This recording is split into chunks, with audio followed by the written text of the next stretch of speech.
Y la otra vertiente muy importante de Lizardi, en términos estrictamente idiomáticos y lingüísticos, es su folletería y su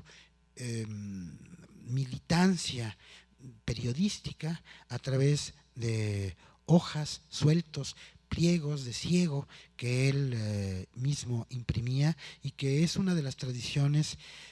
pliegos de cordel, que es una de las tradiciones más ricas de la literatura iberoamericana en su conjunto, ya que publicar libros era muy costoso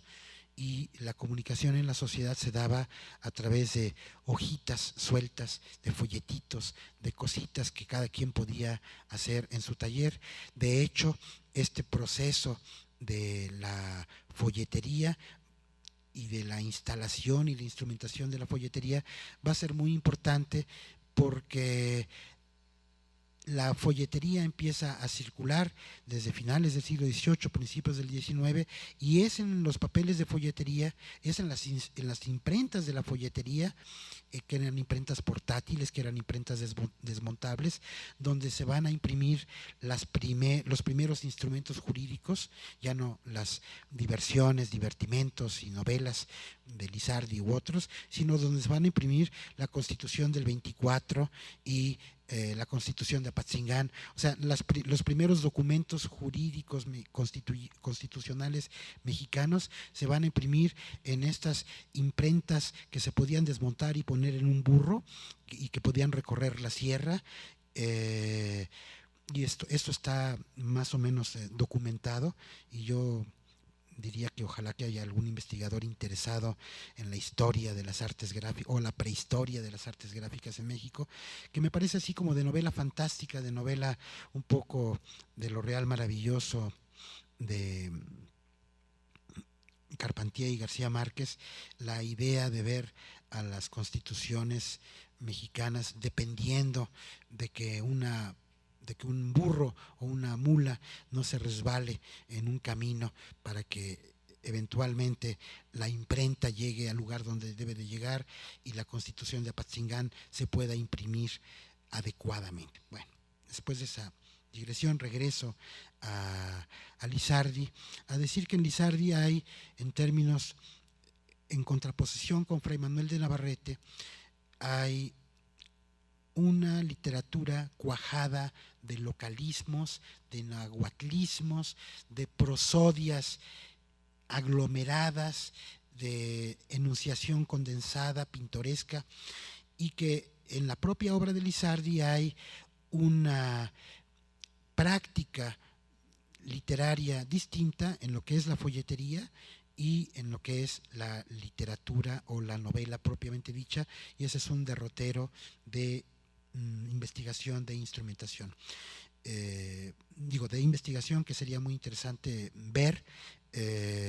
cómo el Lizardi periodista es un Lizardi, digamos, menos rasposo que el Lizardi literario, que es un Lizardi más audaz, más mordaz y más memorable. Una cosa que creo que tendríamos que hacer los autores de nuestra generación,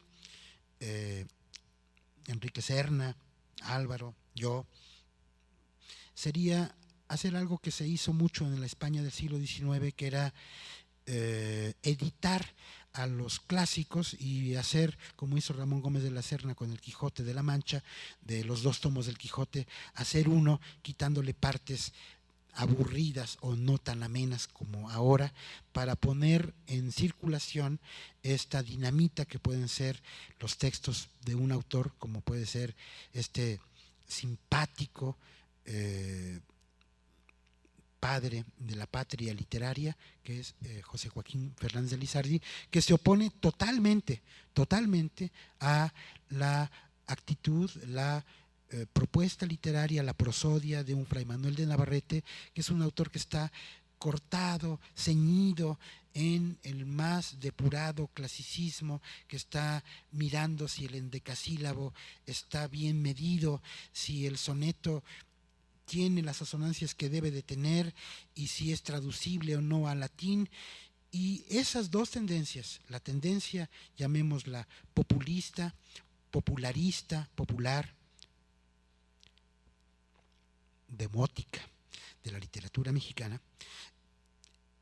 se opone y va a oponerse a la tendencia hierática, clásica,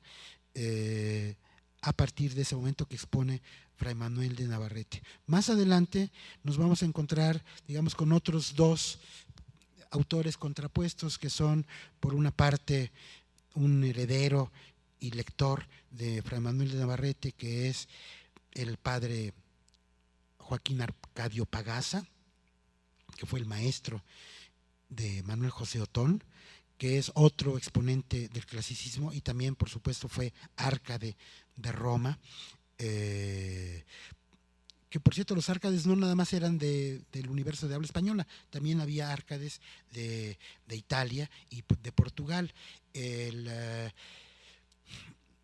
De Brasil hay un árcade muy famoso que es Tomás Antonio Gonzaga, el autor de Marilia de Dirceu, que también fue árcade. Pero me regreso a decir que otro exponente de la poesía clásica mexicana en el siglo XIX es Joaquín Arcadio Pagaza, en quien vamos a encontrar la misma manera de aproximación impecable al paisaje, de pulcritud lingüística y de atención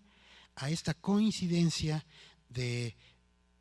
los aires exteriores y los aires interiores que ciframos en una sola palabra, que es la palabra oído. El que tiene oído es el que sabe reconocer lo que está pasando afuera, pero también lo que está pasando adentro, y ese sería un poco el, ¿qué diré yo? El juego, el tablero en el que se está desarrollando la literatura, que tiene como polo el orden apolíneo